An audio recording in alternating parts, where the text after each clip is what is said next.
To believe that the soil beneath our feet holds only the echoes of forgotten history is a fatal mistake, a naive illusion shattered by the ancient whispers that cling to every broken cross and cracked mirror across this vast continent.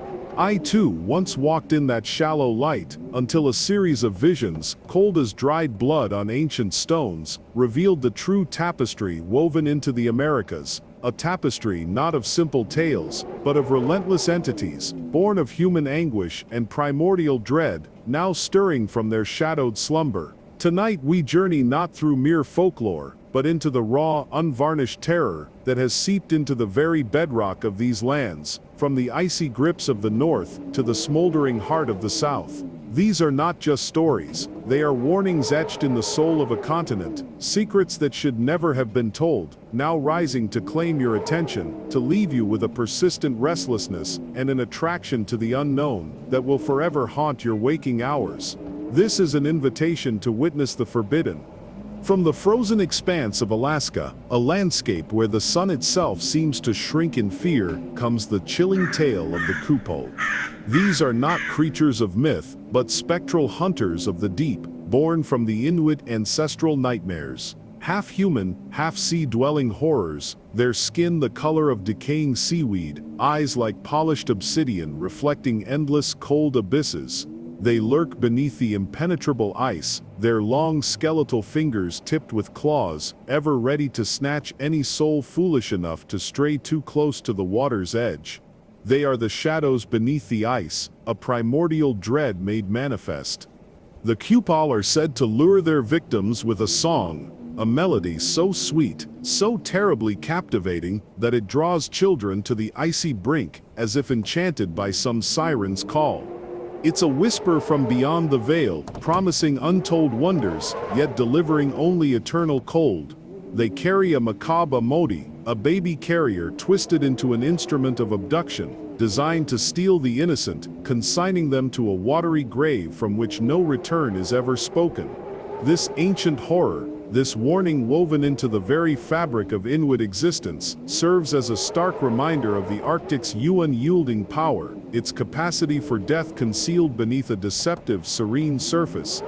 The whisper of the Kupol is not just a story, it is a primal fear, an instinctual dread embedded deep within the heart of a people who understand the thin veil between life and oblivion.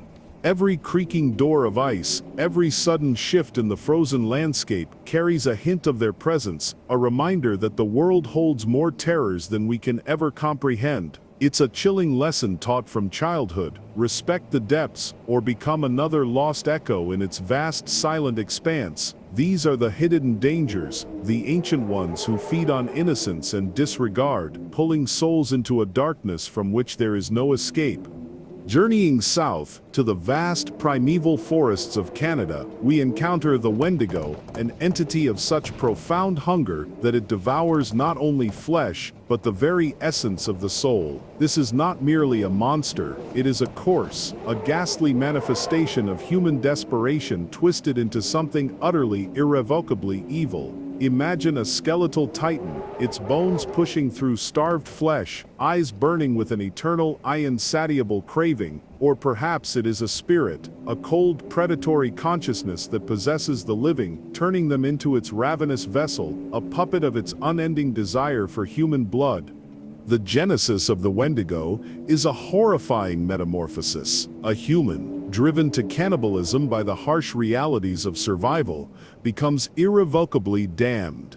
This is the ultimate betrayal of self, a descent into an abyss from which there is no return.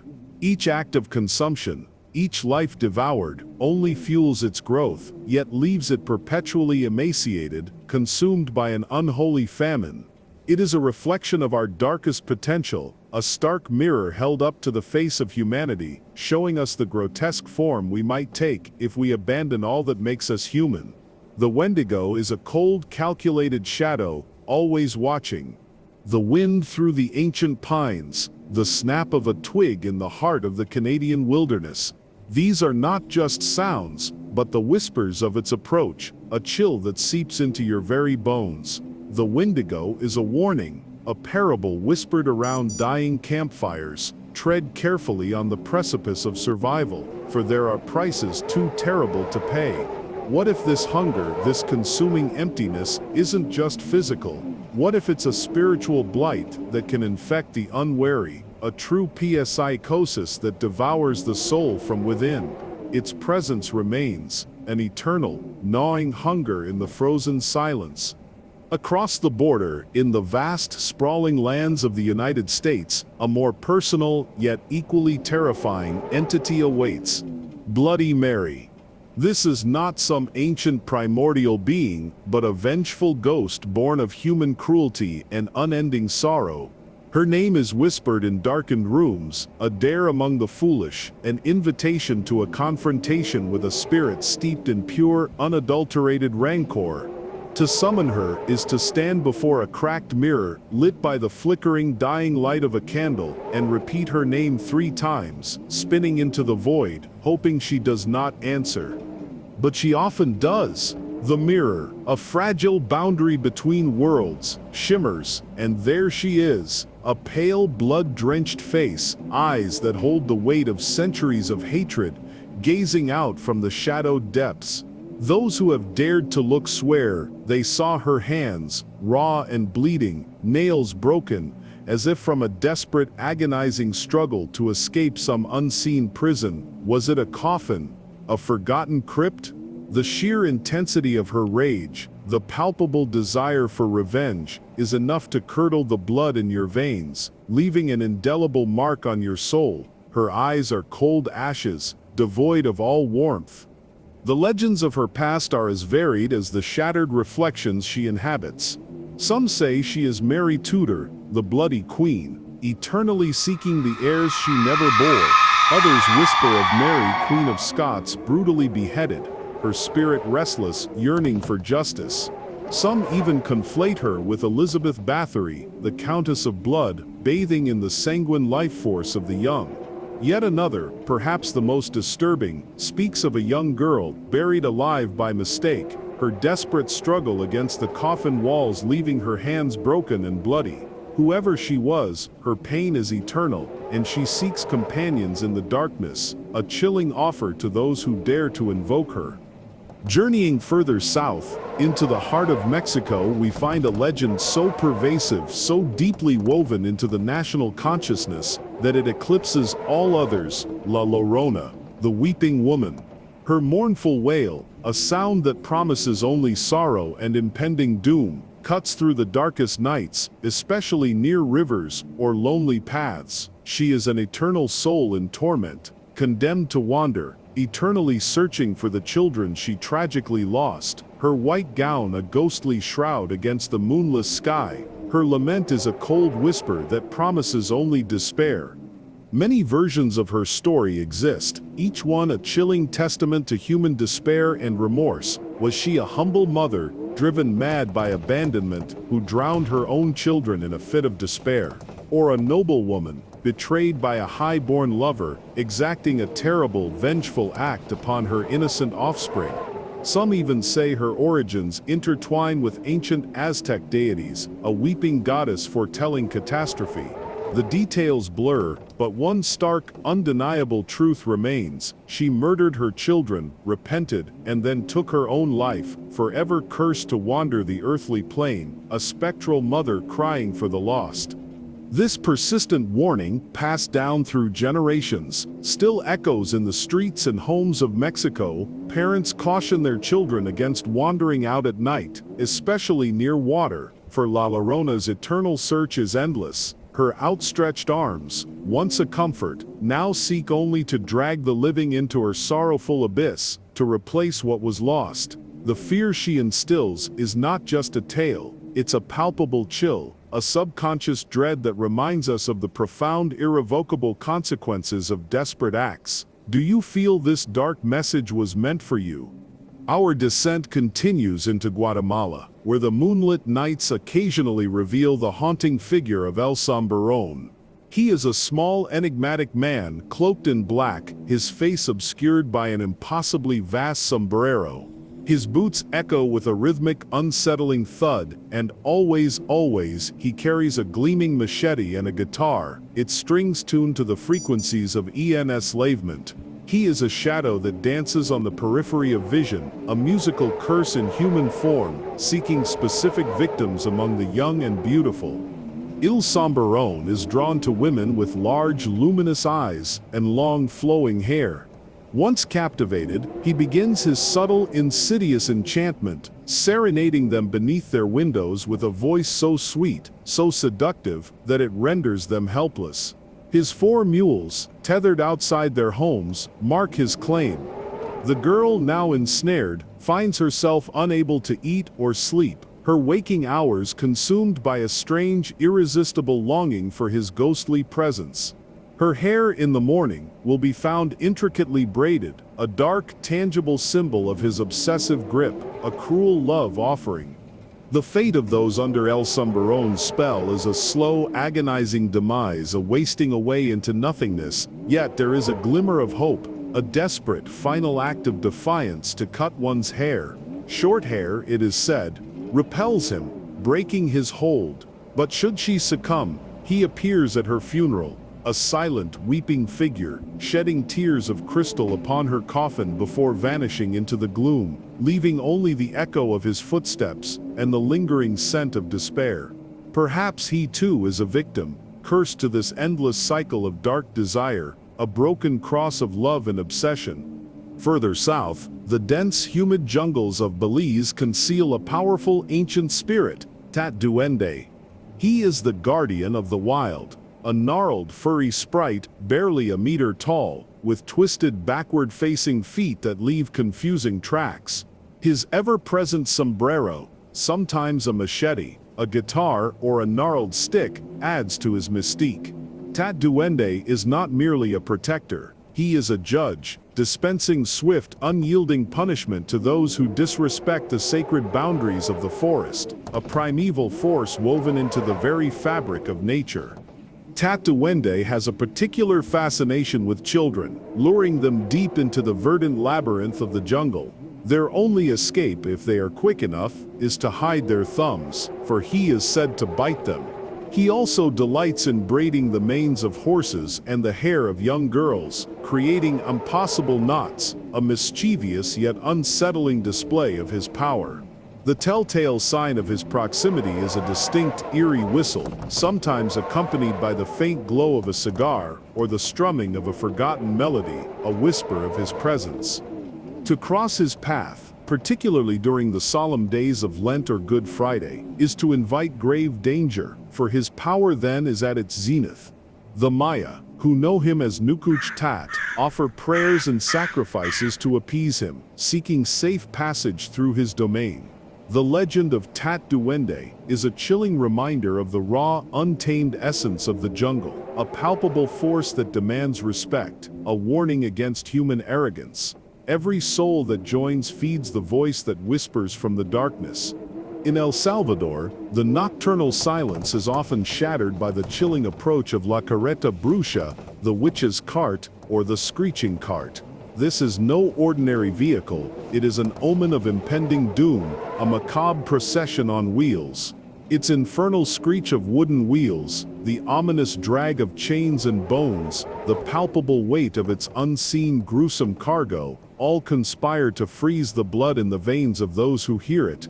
It is a creaking door to the underworld, pulled by unseen hands.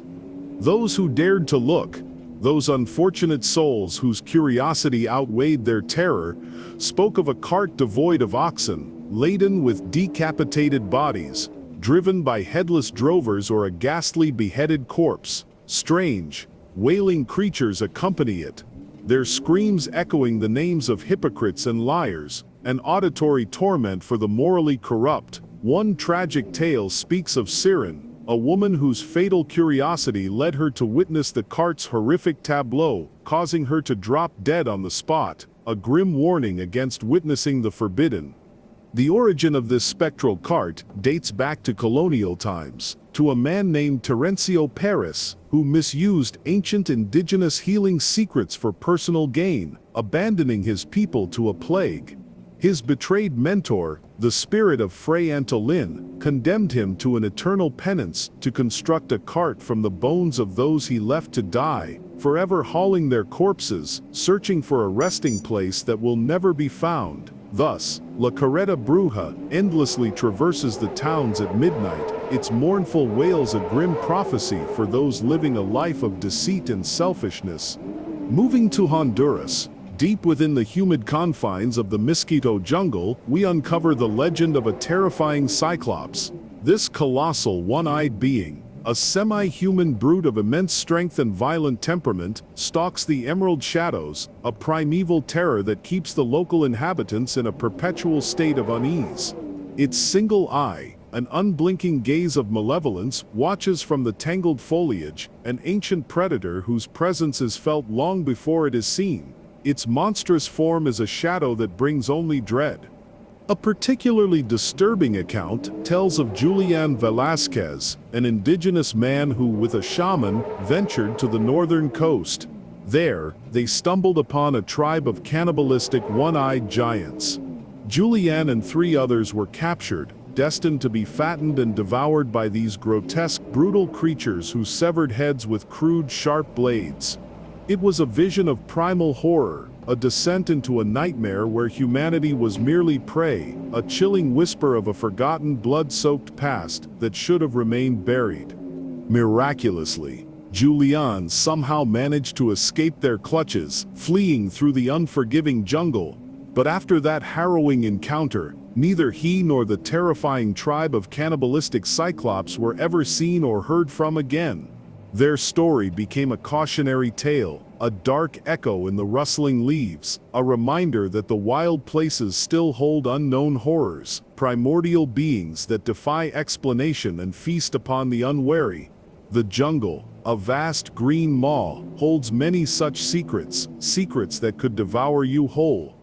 In Nicaragua, the legend of El Padre Sin Cabeza, the headless priest, emerges from a tragic tale of brutal injustice.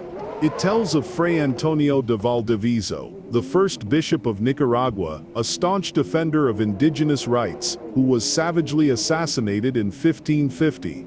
Incited by a vengeful mother, he was either stabbed or more gruesomely beheaded with a machete, his head rolling into a nearby lake, a dark stain on the land's history. His spirit, an echoing scream for justice, refused to rest, a broken cross of faith and violence. From that blood-soaked day, a spectral figure began to haunt the city's cobblestone streets on Thursday and Friday nights, a headless priest, clad in his black cassock, a rosary hanging from his severed neck, and a cord with a ringing bell announcing his sorrowful patrol. Some believe he eternally searches for his lost head, a symbol of his shattered identity, while others see him as an embodiment of justice, seeking the peace that was denied him in life. His footsteps are a creaking door, opening to a past of unbearable pain.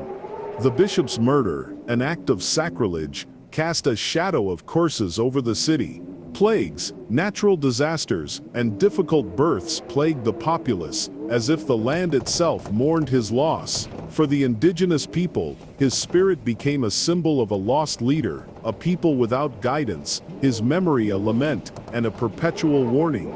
His headless form, a silent accusation, reminds us that some wounds run so deep they can never truly heal, forever imprinted on the very soul of the land. Venturing into Costa Rica, the misty mountains hide the formidable Sisimic. This creature, a grotesque fusion of human face and simian body, is covered in dense, dark hair, with only 4 fingers and toes on each limb. Its most distinguishing and terrifying feature: its feet are reversed, leaving tracks that lead in confounding directions, making pursuit an impossible task. The Sisimic is a cunning predator, a shadow moving through the forest, a phantom that knows the paths of deception. Hidden deep within forgotten caverns, the Sisimic emerges on wedding nights, its predatory gaze fixed on young women. With an uncanny twisted cunning, it abducts them, spiriting them away into the impenetrable wilderness, never to be seen again. Those who have heard the tales whisper of its sudden terrifying appearance from the shadows, its victims falling under an inescapable spell, drawn to their inevitable doom. Hunters and farmers who dared to follow its elusive trail have vanished, their footsteps absorbed by the hungry earth, their stories dissolving into the forest's ancient secrets. There is also the Sisamika, its female counterpart, an equally fearsome being. Together, they form a terrifying pair, punishing those who dare to wander the mountains on moonlit nights. To escape their clutches, one must abandon all hope in human methods and commend oneself to the forest spirits, never, ever, walking alone after dark. Even now, in remote villages, mothers warn their daughters to steer clear of the mountains when night falls, for the Sisamika still stalks, seeking fresh victims to drag back to its subterranean lair, where their screams become echoes lost forever. In Panama, the chilling legend of El Chivato, the Goat Man, casts a long, unsettling shadow across the province of Chiriquí. This is no mere beast. It is a dark manifestation, an embodiment of the demon Baphomet, revered by those who dabble in the blackest arts. A being of infernal aspect, with the features of a he-goat, this demon is said to have taken human form, wandering among the unsuspecting, leaving a trail of fear and profound darkness in its wake. It is a whisper of hellfire, an echo of ancient forbidden pacts. The exact origins of El Chivato are lost in the haze of time, but the anecdotes of terrifying encounters are legion. People spoke of a man with goat-like features, an undeniably malignant presence that sent shivers down the spine of anyone who crossed his path. His eyes, they claimed, glowed with an unholy light in the deepest darkness, and he left behind a putrid scent of sulfur, a tangible mark of his infernal nature. This forced villagers to barricade themselves in their homes, paralyzed by the fear of an encounter. Over time, the figure of El Chivato became one of Panama's most sinister legends, fed by countless accounts of a chilling, unseen presence. To this very day, on the darkest nights of Chiriquí, the story is recounted, a stark warning against solitary travel after dusk. For who knows what horrors might emerge from the shadows, what goat-headed fiend might be waiting to claim its next unsuspecting victim. The cold ashes of forgotten prayers offer no solace against such an entity, a truly disturbing thought. Our journey takes us to the azure waters of the Bahamas, where a colossal terror lurks in the inky depths of the blue holes, the Lusca. This monstrous entity, with tentacles like an array of serpents, waits patiently in the oceanic abyss, a primeval predator. Fishermen whisper tales of the days when the Lusca is hungry, when the ocean surface becomes eerily calm, its tranquility, a deceptive lure. The slightest ripple, they warn, could awaken the creature's ancient consuming fury, a deep-seated anger that promises only oblivion. One moonless night, an old fisherman heard a sound, a strange, guttural wind beneath the water. Peering over the side of his small boat, he saw an immense, shadowy form rising from the depths, its serpentine tentacles swirling around him. He barely had time for a single desperate prayer before the Lusca enveloped him, dragging him into the abyssal darkness, his screams swallowed by the hungry ocean, never to be seen again. His memory is a cracked mirror, reflecting the depths of human fear. Others claim the Lusca only appears to those who disrespect the sacred sea, those who show contempt for its vast, unforgiving power. Every disappearance at sea, every lost soul, is attributed to the Lusca's insatiable hunger, a chilling reminder of the ocean's terrifying sovereignty. The inhabitants of Andros still warn visitors to steer clear of the blue holes, for at any moment, the terrifying creature could surge from the depths, claiming another victim who dared to forget the immense power of the sea, leaving only cold ashes in its wake.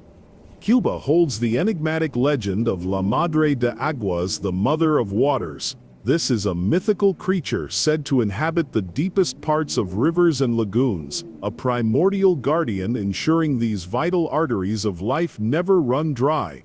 She is not merely a serpent, but a boa of colossal proportions, as thick as a palm tree, her skin a formidable armor of scales so thick and hard that even bullets cannot penetrate, an ancient living shield protecting the very essence of life from human folly.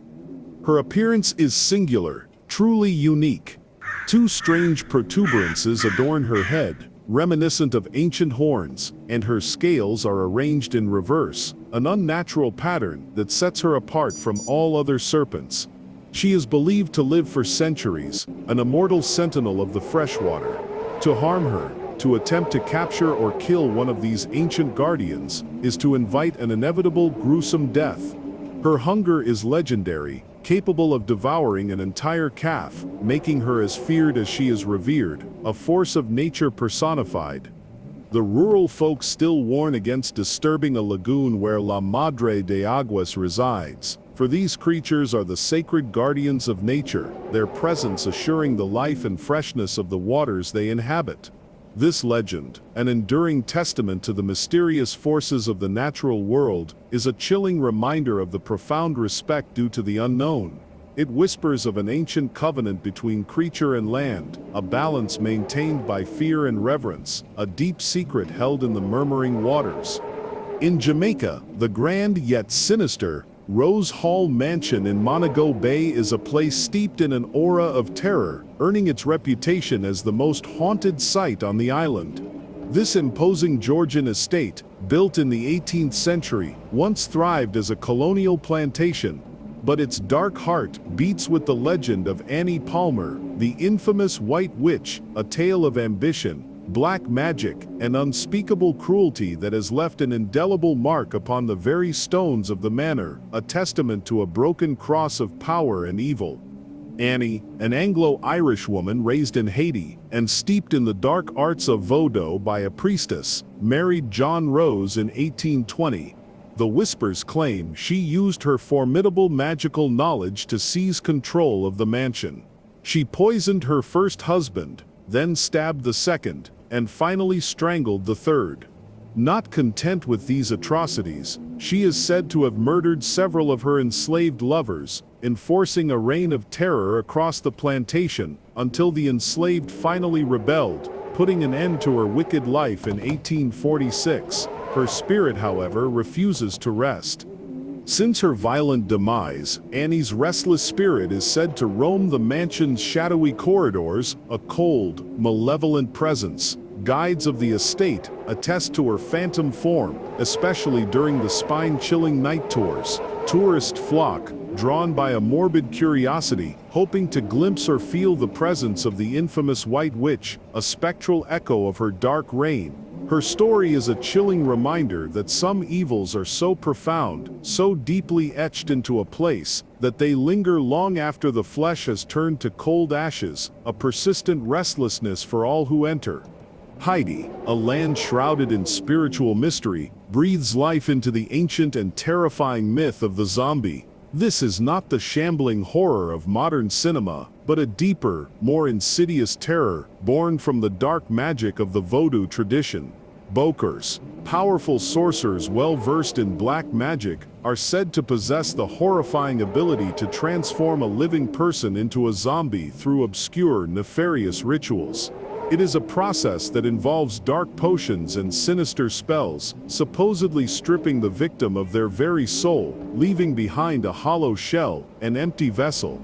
According to this chilling lore, zombies are souls trapped in a limbo between life and death, utterly devoid of their own will or spirit. They become eternal slaves to the Bokor, blindly obeying every command, incapable of independent thought or action. For many Haitians, this fate is considered far worse than death itself, a profound loss of connection to their ancestors and loved ones, condemned to an existence without freedom or purpose.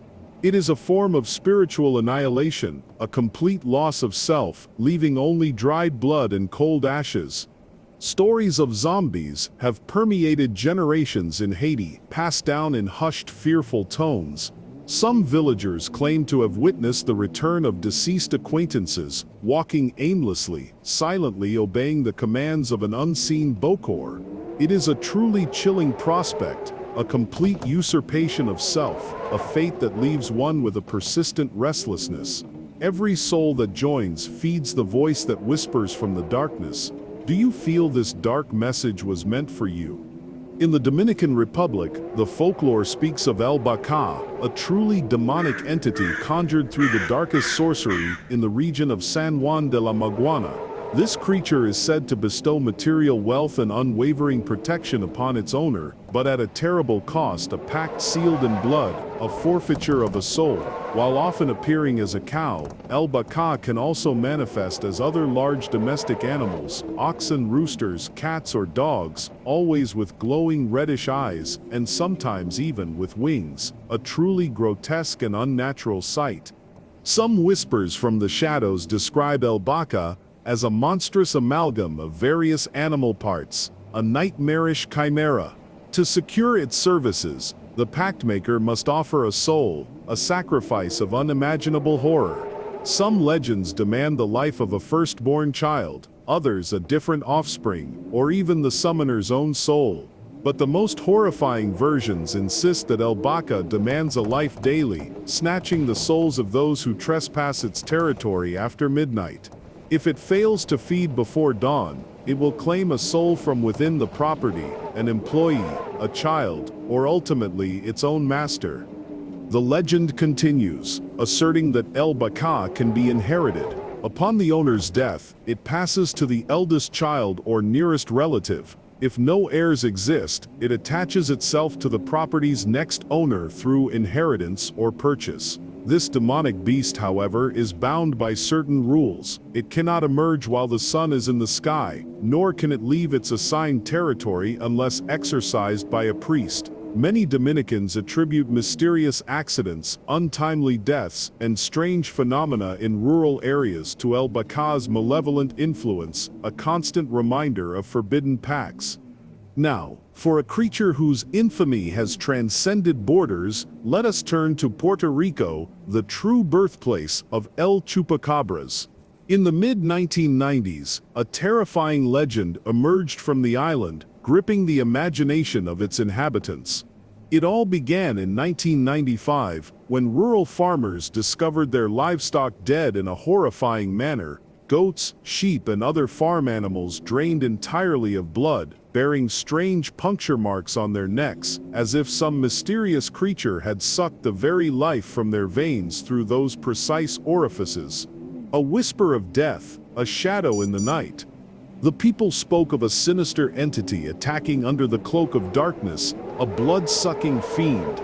Descriptions varied, but the core image was always terrifying: a small reptilian beast with grayish-green skin, a spine running down its back, and enormous glowing eyes that pierced the gloom. Other witnesses claimed it resembled a strange hairless dog, sickly and terrifyingly emaciated. The creature was soon dubbed El Chupacabras, the goat sucker, and its horrifying legend quickly spread beyond the island, with similar attacks reported across Mexico, Argentina, Chile, and even the United States.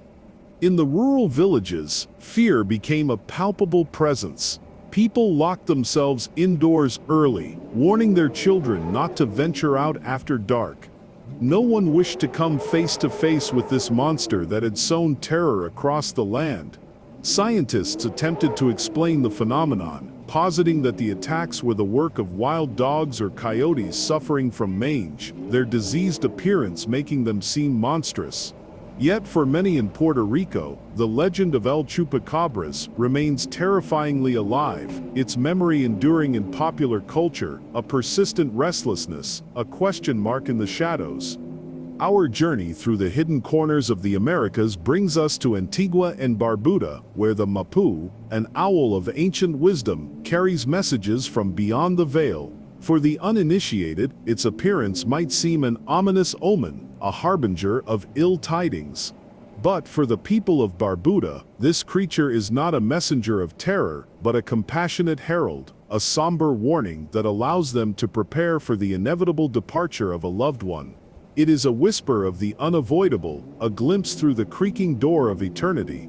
When the Mapu settles near a home or in a nearby tree, its nocturnal calls announce the imminent arrival of death. While its presence disquiets many, the islanders hold it in deep reverence, valuing it as a sacred link between the mortal realm and the spirit world. This mysterious owl, perched in silent contemplation, its gaze fixed and wise, seems to declare that the transition to the other side should not be feared, but accepted as a natural, integral part of life's eternal cycle. Its calls are not cries of despair, but echoes of ancient knowledge, a gentle yet chilling acceptance. This legend, though not overtly terrifying in the conventional sense, is profoundly moving. It speaks of a deeper understanding of mortality, a spiritual perspective on life's ultimate end. It reminds us that death is not always a sudden, brutal shock, but sometimes a softly announced departure, a whisper carried on the night wind. The Mapu is a guardian of transition, a silent guide in the darkest hour, leaving us with a persistent restlessness, a thoughtful warning against fearing what is merely a natural progression. In the smallest nation of the Americas, St. Kitts and Nevis, a striking mountainous formation resembles an enormous human figure, stretched out in eternal slumber. This is the sleeping giant, a mythical protector whose petrified form guards the islands. Legends speak of a benevolent deity who once walked freely, shielding its inhabitants from all harm. His power was so vast that no foreign force dared to challenge the peace of his lands, until a jealous witch, envious of his bond with the islanders, cast a potent spell, transforming him into stone, condemning him to an endless silent dream. From his rocky prison, the god now lies upon the earth, watching silently over his beloved islands. But the islanders believe he is not entirely lost. They whisper of a prophecy: should the islands ever face true peril again, this ancient deity could break free from his enchantment, rising in a furious awakening to protect his home once more. He is a dormant force, a powerful guardian, whose slumber holds the promise of vengeful protection, a broken cross of power and sacrifice. The sleeping giant endures as an eternal sentinel, a symbol of hope and fierce protection. His legend is a constant reminder that even in the darkest times, there are hidden forces, ancient guardians, who vigilantly watch over the land and its people, ready to unleash their fury when called upon.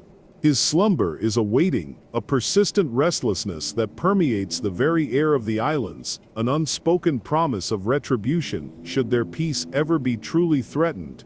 His stony gaze is a watchful shadow, a profound secret. On the verdant island of St. Lucia, a chilling ancient legend tells of the bomb, a diminutive, malevolent entity invoked to fulfill its master's darkest, most wicked desires. To bring this sinister being into existence, one must perform a ritual steeped in the occult, placing a raw egg beneath one's pillow or arm for 3 consecutive nights. On the 3rd day, the egg cracks open, and the bomb emerges from its shell, a creature of pure, concentrated evil, born of human intent and arcane ritual.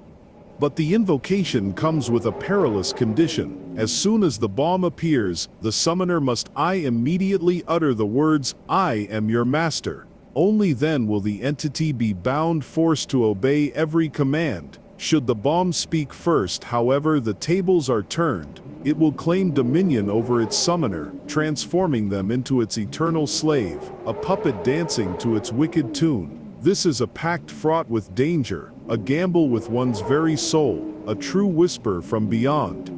The legend insists that the bomb must be constantly appeased with raw meat to keep it sated. It often conceals itself in secluded places, emitting a mournful cry like a lost child, deceiving the unwary who hear its plaintive wails. If ever it goes unfed or neglected, the bomb will not hesitate to unleash its fury upon its creator, turning on the very one who brought it into existence. This is a creature of pure malevolence, a harbinger of doom, a manifestation of unchecked desire, a truly disturbing and difficult entity to control. From Saint Vincent and the Grenadines, a legend of ancient times, when the sea was fresh, speaks of a humble family on a small island. Their kindness, though they were poor, was renowned. One day Manuel, the eldest son ventured into the forest for firewood. He heard a mournful cry and found a man trapped, wounded and despairing. With compassion, Manuel freed him and nursed him back to health.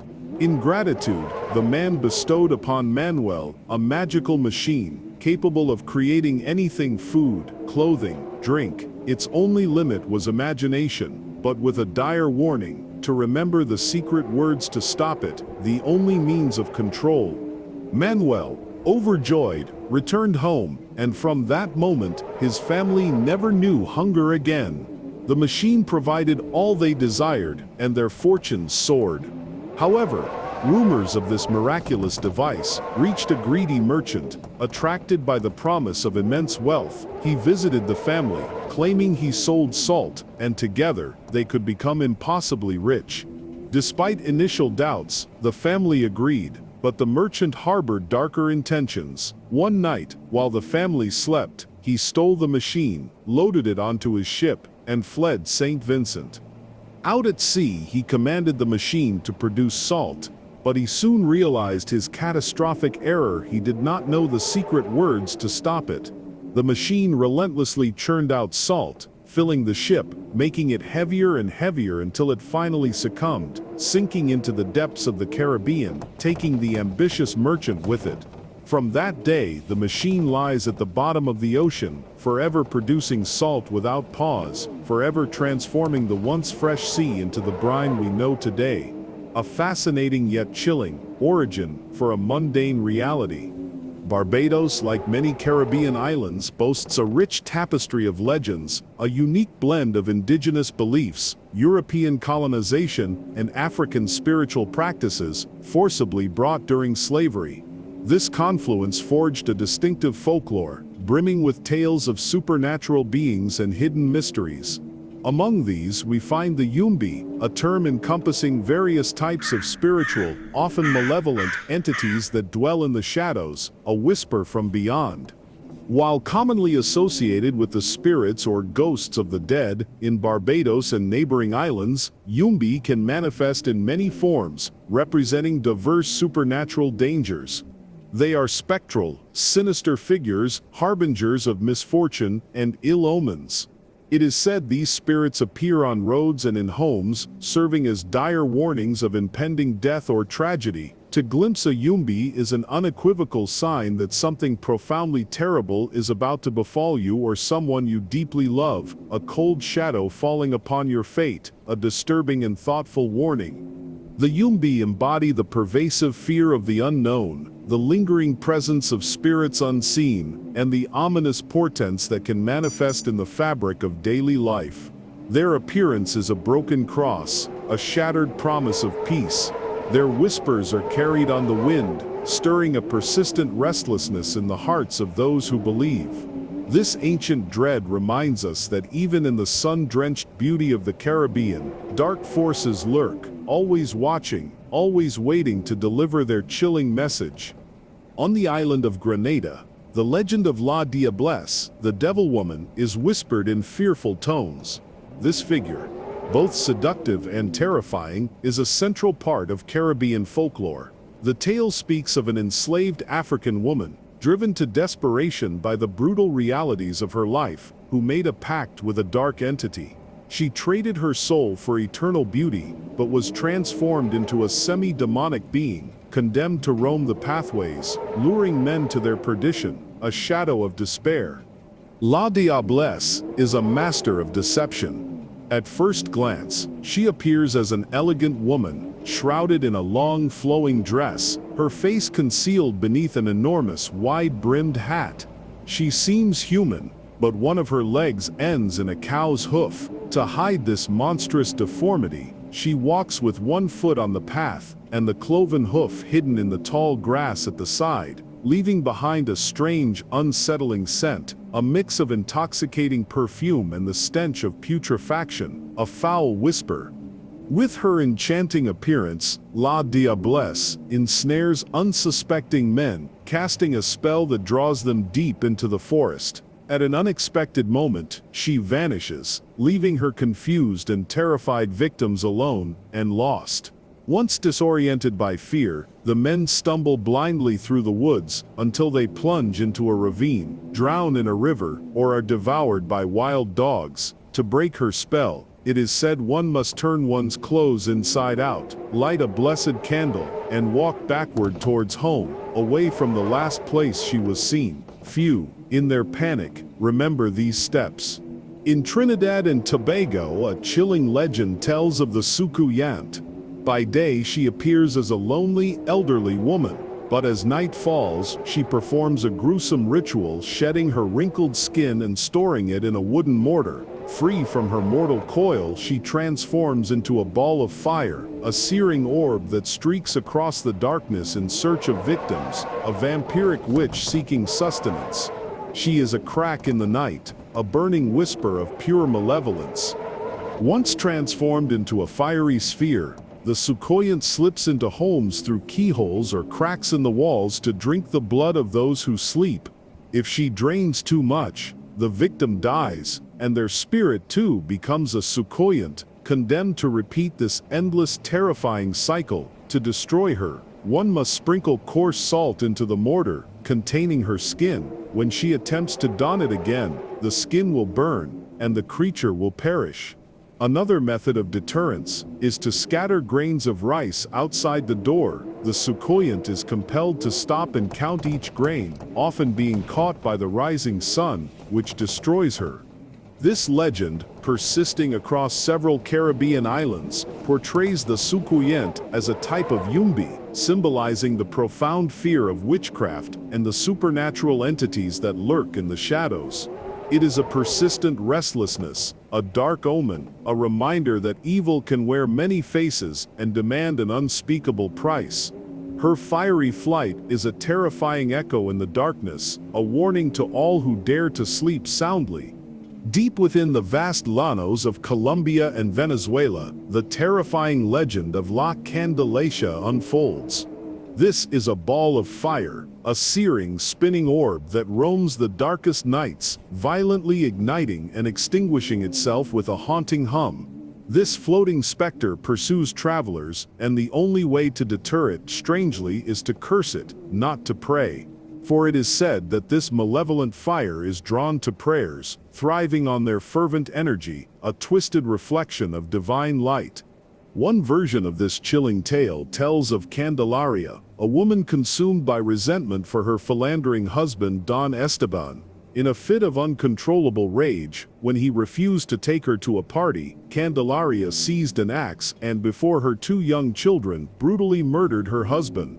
She then forced her children to help bury him, concealing his corpse. For this heinous crime, Candelaria was condemned to wander the plains as a ball of fire, an eternal, burning punishment, a broken cross of love and fury. Another account suggests the fiery orb is the spirit of a mother who decapitated her only son, cursed to roam as an accursed entity for her unspeakable act. Whatever its origins, on hot summer nights, particularly, travelers report seeing it lurking in the llanos, stalking those who cross its path. Its fiery presence is a stark warning, a persistent restlessness, an embodiment of vengeful fury.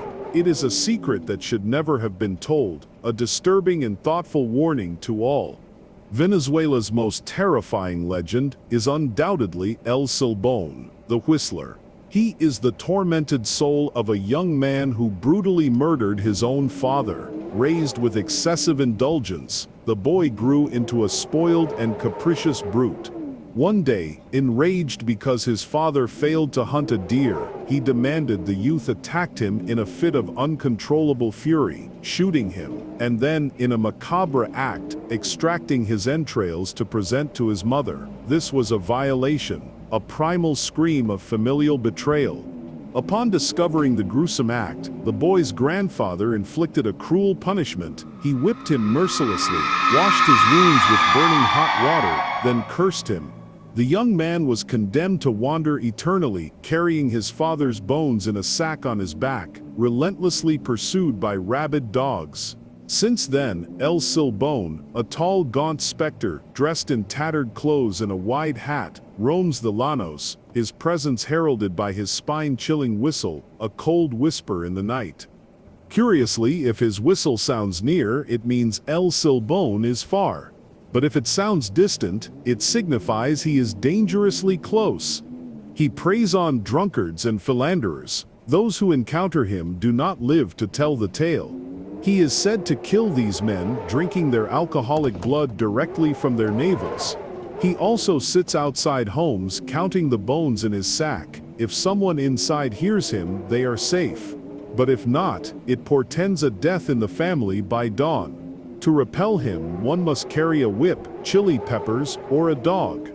El Silbón roams eternally, a harbinger of doom, a persistent restlessness, a dark message meant for all. In Guyana, the legend of Baku, a cunning and powerful spirit, circulates in hushed tones. According to Caribbean folklore, this entity resides in empty rum bottles, sealed with a cork, adrift in the Caribbean Sea. Baku is described as a small, peculiar creature with large eyes and long limbs, renowned for granting wishes to its owner. However, this spirit is both a benefactor and a dangerous prankster, a paradoxical entity, a whisper of both fortune and misfortune. It is said that Baku can grant unlimited wishes, much like a genie, but it has a dark side. If not kept content and happy, it transforms into a restless, poltergeist-like entity, capable of causing disasters and bad luck. Owners must be cautious, ensuring a daily ration of milk and bananas, its favorite foods, to prevent its mischievous antics. Baku is especially active at night, when it begins its mischief. If not properly fed, it can turn invisible, change shape, and torment anyone who has neglected it, a creaking door of mischief opening. Should your Baku become rebellious and troublesome, there is a way to recapture it. Place milk and bananas in an empty bottle, and the spirit will enter on its own. Once inside, quickly cork the bottle, trapping the entity. The Baku bottle must then be cast into the ocean, banishing the mischievous spirit and ending its influence, at least until someone else finds the bottle, releases the spirit, and the cycle of wishes and torment begins anew. A strange, haunting legend, leaving a persistent restlessness. Suriname harbors a dark legend of the Bakro, a malevolent or demonic spirit invoked through black magic rituals to wreak terror and misfortune. These entities are widely feared, believed to be sent by sorcerers to harass or harm their enemies. Their appearance is highly unusual. They are said to have small, almost childlike forms, but are constructed from inanimate materials like wood or animal bones, giving them a macabre and unnatural aspect, like animated dolls serving a sinister purpose, a shadow of pure evil. Stories tell of Bakros as mischievous and malevolent creatures with a peculiar ability to cause trouble. They can sometimes infiltrate homes, moving through the darkness, emitting unsettling sounds that terrify the inhabitants. Some describe sensing their presence as a fleeting shadow or a small, rapidly moving figure, difficult to clearly see or capture. Others claim Bakros appear in their victims' dreams, inflicting nightmares and exhaustion, leaving a persistent restlessness. To rid themselves of Bakros, people resort to protective rituals or seek the aid of a powerful sorcerer capable of counteracting their dark power. Yet the fear of the Bakro persists in Suriname, where inhabitants respect these ancient legends and avoid provoking the wrath of those who possess the ability to summon such malevolent creatures. Their whispers are carried on the wind, a disturbing and thoughtful warning of the power of dark magic, a haunting reminder that there are secrets that should never be told. In Brazil, the terrifying legend of El Corpo Seco, the dry corpse, speaks of a man so cruel, so devoid of remorse, that he would beat and abuse his own mother. When he finally died, neither God nor the devil would receive his soul, and the very earth rejected his body, expelling him from his grave as punishment for his unspeakable cruelty. Thus, the man rose from his tomb, his flesh withered, and clinging to his bones in a state of advanced decomposition, condemned to an eternal unrest, a broken cross of sin and punishment. Now he wanders, forever clinging to dry trees, as if he were an extension of their own dead and barren nature. In some interior regions of São Paulo, It is whispered that if anyone passes too close to El Corpo Seco, he can lash out, latching onto the person and sucking their blood, much like a vampire, to sustain his miserable existence. Without the blood of the living, El Corpo Seco weakens, eventually dying permanently, so he stalks desolate areas, desperately seeking victims to perpetuate his wretched afterlife. This chilling tale is the origin of the popular warning: if you raise your hand against your mother, you will dry up. It serves as a stark reminder of the ultimate consequences of filial impiety, a persistent restlessness, a dark omen, that punishment for such profound cruelty extends beyond the grave. His desiccated form, a living shadow, is a constant gruesome warning, a secret whispered from the cold ashes of a life devoid of love, a truly disturbing thought. The Ecuadorian legend of La Dama Tapada, the Veiled Lady, or La Descarnada, the Skinned One, speaks of a ghostly apparition that manifests in the streets of Guayaquil between midnight and 4 a.m. Her seductive, hypnotic figure draws lonely men, who find themselves enchanted by her elusive beauty, compelled to follow without resistance, drawn into a web of supernatural fascination. She is a whisper of forbidden desire, a shadow that promises both beauty and horror. La Dama Tapada is described as a woman of slender form and elegant gait, cloaked in a mysterious veil that barely hints at her allure. Her passage leaves behind a sweet, intoxicating aroma that bewitches anyone who breathes it in. What is most peculiar, however, is the unyielding distance between her and her followers. No one can get closer or further than a specific point, as if she holds them under her control, guiding them through dark alleys with subtle glances and a soft, mocking laugh. Finally, she stops and whispers, "Now you see me as I am. If you wish to follow me, follow." Then she lifts her veil momentarily, revealing a perfect, seductive face, only for it to swiftly transform into a decomposing skull, emanating a nauseating stench of death. The men are petrified, sweating with terror at the sight of her true form. La Dama Tapada then vanishes, leaving her victims stunned and profoundly terrified, their minds forever scarred by the vision of a cracked mirror reflecting ultimate horror. In Peru, the enigmatic legend of El Jarcha is one of the most unsettling tales of Andean mythology, particularly in the Ayacucho region. El Jarcha, whose name mimics its peculiar sound, a guttural JJ, or car, is a nocturnal creature feared as an ominous harbinger. Its appearance is a dire warning, a chilling prophecy that someone in the community has committed the sin of incest, a transgression so profound it summons this monstrous entity. Anthropomorphically, it is described as a llama with a human head, though some accounts depict it as a bipedal creature with 2 or 3 heads, merging llama and alpaca features. El Jarcha possesses the terrifying ability to hypnotize its victims with its malevolent gaze. Locals whisper that anyone who crosses its path and meets its eyes becomes paralyzed with fear. It attacks directly at the head, in a brutal, instinctive manner, a shadow of primal violence. Sightings of this creature are usually in remote, solitary areas, far from urban bustle, where darkness and silence create the ideal environment for this entity. Between 1 a.m. and 5 a.m., many claim to hear its distinctive call, or even its footsteps, still causing terror in isolated villages. If confronted, it is advised to insult it profusely to drive it away. Another supposedly effective tactic is to use a mirror, showing the creature its own reflection as it approaches, a truly strange being with a profoundly disturbing origin, a cold whisper of ancient taboos. Bolivia presents the Cariciri, or Cari, a mysterious being described as a large man who roams after midnight, carrying bells and a knife. He moves silently, capable of vanishing without a trace, camouflaged by the darkness of bushes and trees. He is known for his horrifying ability to extract human fat from his victims, an act believed to cause severe illness, or even death.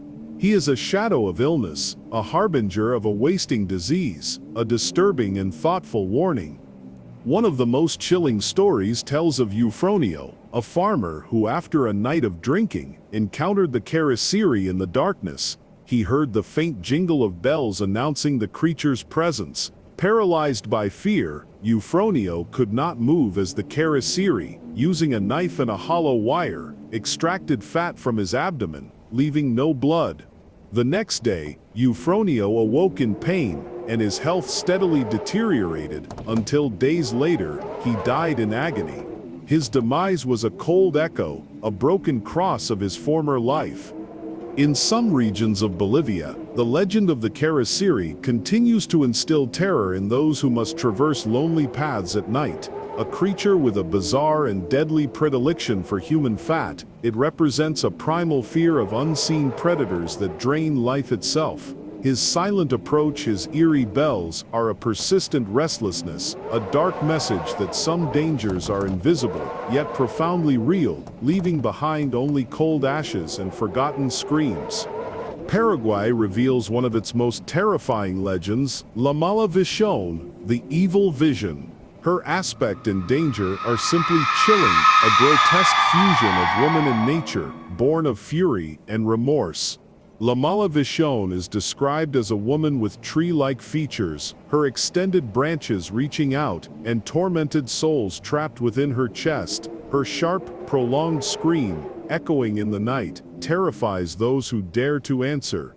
If someone responds 3 times, she will approach in a zigzag, then devour the skull of her victim, feeding on their brain. This entity also exacts a gruesome punishment on unfaithful men, tearing out their tongues, severing their hands, or even castrating them. It is a vengeful spirit, a manifestation of feminine fury and betrayal.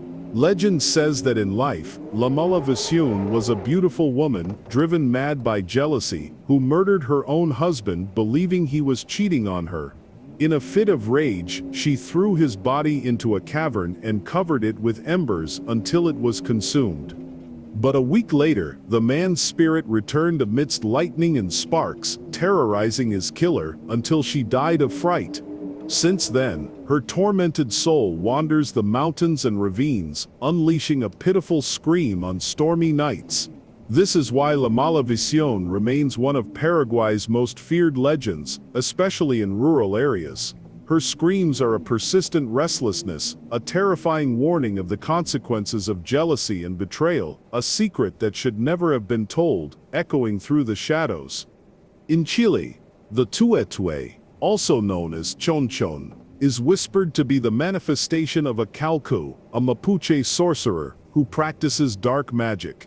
This is not merely a shapeshifter, but a brujo, or brua, who has mastered the sinister art of transforming into an ominous bird. Much like a ghastly owl, its appearance is terrifying. A human head adorned with ashen feathers, sharp talons, and enormous ears it uses as wings to fly, a grotesque hybrid, a broken cross of man and beast. Its presence is announced by an unmistakable, eerie shriek. To transform, the sorcerer applies a magical cream to their throat, allowing their head to detach from their inert body, which remains at home while the tuetue soars to fulfill its dark purposes. They are said to use this form to attend secret meetings with other sorcerers, or to fly to locations where illness or death is planned. It circles houses, and if it enters a sick room, it is believed to battle the person's spirit, attempting to suck their blood.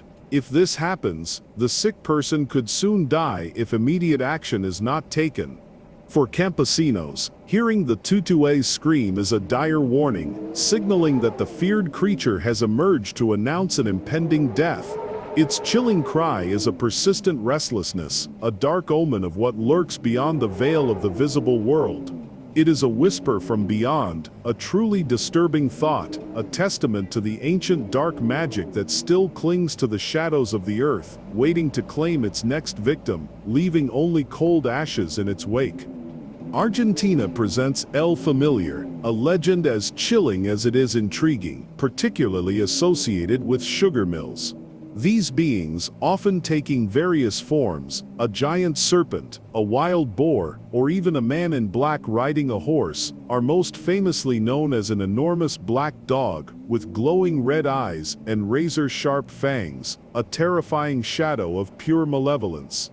Its presence is always accompanied by a putrid stench and the unsettling sound of dragging chains, symbols of its dark, sinister nature, a creaking door to damnation. The legend whispers that sugar mill owners make a pact with El Familiar, exchanging wealth and prosperity for the sacrifice of at least one worker each year. Accidents in the factories, such as falls into boilers or conveyor belts, are often attributed to El Familiar's work, claiming yet another victim.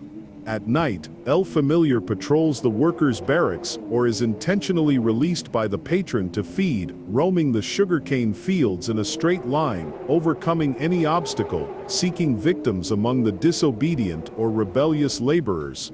Should it fail to receive its annual quota of deaths, the patron himself faces the danger of being devoured. The pact demands sustenance for the spirit, and as long as this is fulfilled, the owner's fortune remains within the family, even after death. However, if the knowledge of how to control it is not passed down, the family's fortune will be lost, and they will be cursed.